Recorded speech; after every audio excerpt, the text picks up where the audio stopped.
So I don't know if you knew, but I play A little instrument. called Guitar. guitar.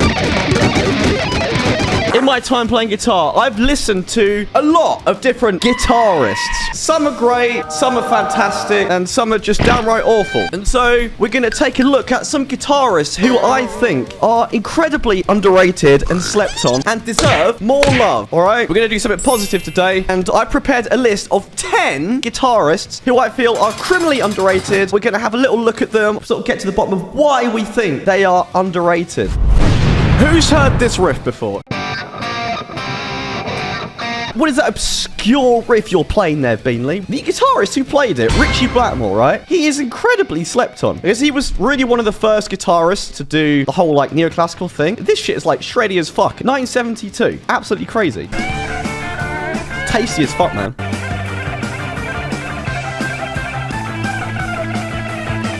Pretty fucking bonkers for the time, right? This guy has played some absolutely mental stuff. Like, what else have we got? Death Alley Drive.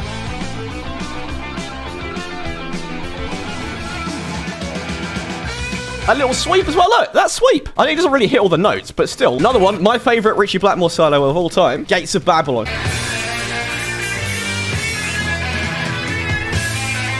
So fucking tasty, man. Not only that, he's also a very, very accomplished acoustic player too. He's like the OG shredder as far as I'm concerned. Right, moving on. My second pick, one of my all-time favorite guitarists and idols, Mr. Bumblefoot. So, who's familiar with this guy? He used to play in Guns N' Roses for a while. I think he played in Asia. He was in the, like, prog supergroup with Mike Portnoy and stuff called, like, Sons of Apollo. Okay, so I guess a good introduction. It's like his signature song, Guitar Suck. Yeah, he plays this crazy-ass... This is like one of the only guys on the planet who can actually play a fretless guitar really well.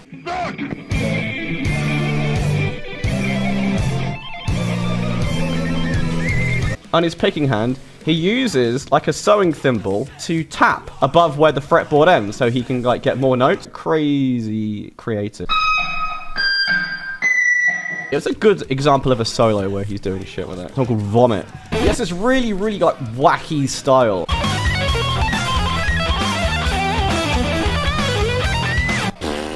He's got like some of the craziest hybrid picking like you'll ever see as well. Alright, moving swiftly on. Who have we got next? There are many players in the whole 80s shred genre. There were a few that sort of like broke out and made it big, right? But there was also like lots of players that got left behind. As we are talking about Tony Cowpine. Yeah, the signature song is this, Tears of Sahara, right?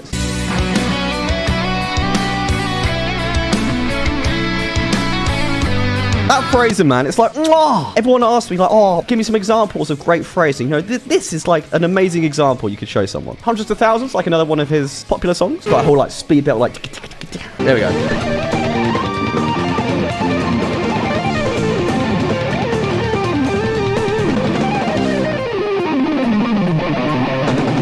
As far as 80s shred stuff goes, Tony is probably one of my favorites. Right, next up, Zayu of Galneus. One of the best power metal bands ever. They have that sort of like typical power speed metal sound. They give it that sort of like a, you know, Japanese sense of melody and like neoclassicism and imagery and stuff.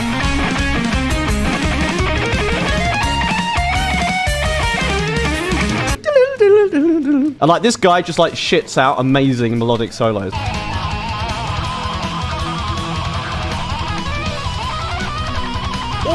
Another one, Destiny. Oh!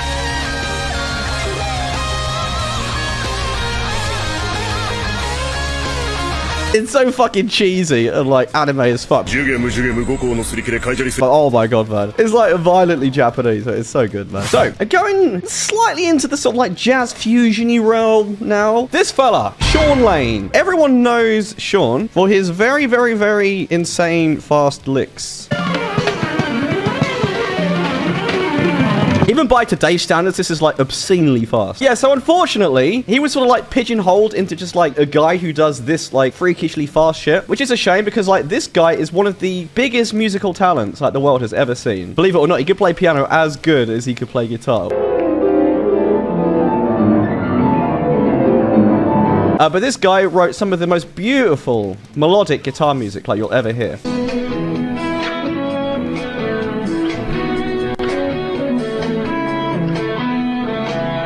And the way he just like uses these very, very subtle whammy bar inflections. Oh. Alright, we're going to take a little departure from lead playing. We're going to move on to the world of rhythm guitar. Scott Ian of Anthrax. This guy is absolutely fucking insane. Some of the riffs this guy's come up with is just like, mwah, mwah, perfect. And what's cool about his riffs, right, is they're not really like typical metal riffs like that people were doing at the time. But the way Scott had this sort of like really like punky way of making riffs that was just like very, very like catchy. AIR. Oh.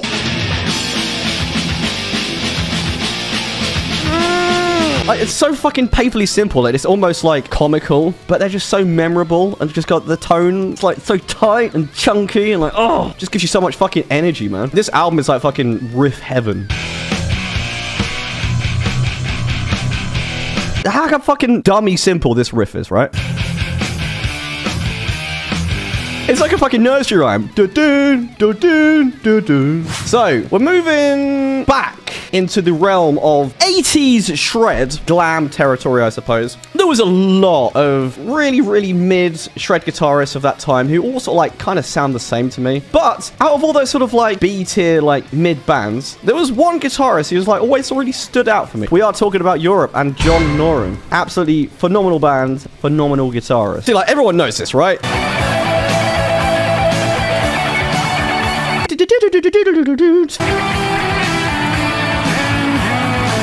Extremely tasty solo. The album that this is on has some fucking amazing solos. And you've got the more sort of metal-y ones, like Ninja.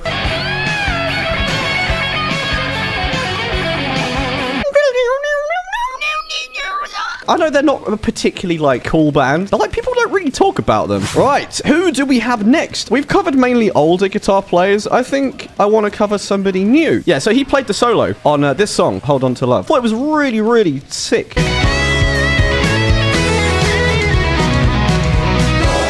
And I looked into his music, and he's like really, really fucking good player. So yeah, this guy, Daniel Guitardo. I'm gonna lie, I got really tired of the whole sort of like Instagram guitar scene, right? Everyone just sounds the fucking same. But this guy, he's really has a very different style. It's like orchestral, arty stuff with some guitar like integrated into it. It's super cool.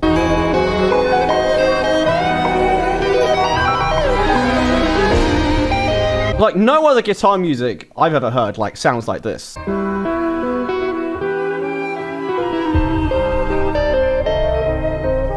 It does this like crazy like 6-finger tap and shit.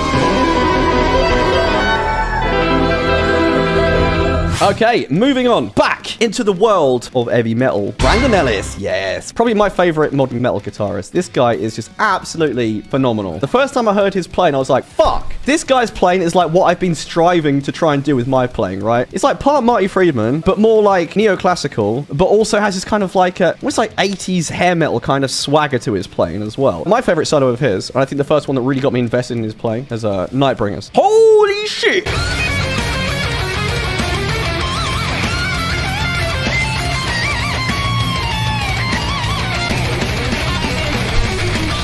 Dude, how fucking good is that solo? The first time I heard that, my jaw was just like, ugh. No, probably my second favorite is solos.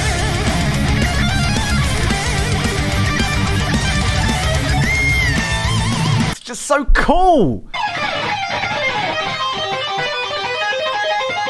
Dude, he's got it all. He's got like perfect technique, amazing phrasing and songwriting, and so clean. Like easily my favorite guitarist of the modern era. So, who's heard of a band called Deicide? Ralph Santola. So I first heard him in this song. Listen to this solo, it's so good. I don't know how he makes it work. It's so good. You got these fucking like basic as caveman just like tremolo pick riffs, and he's doing like this really intricate, super melodic lines over the top. So this solo is absolutely insane.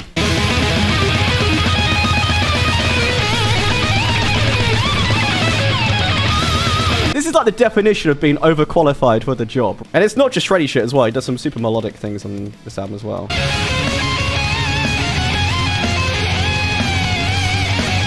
But yeah, someone mentioned Jackie Vincent. So this guy, Jackie Vincent, is like a super, super talented shred guitarist, right?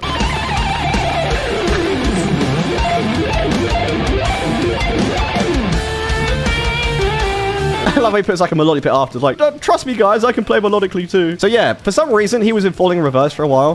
Who played music like this? It's just like the most like ridiculously overqualified person for the job. Like, check out this solo in this song.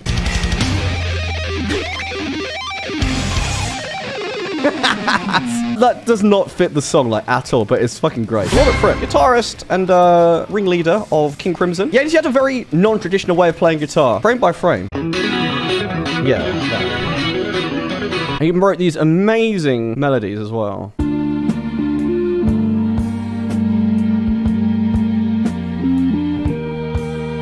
Those, my friends, are my picks for the most underrated guitarist of all time, in my opinion. All right, mate. Do that. Do that. Do that. Nice one.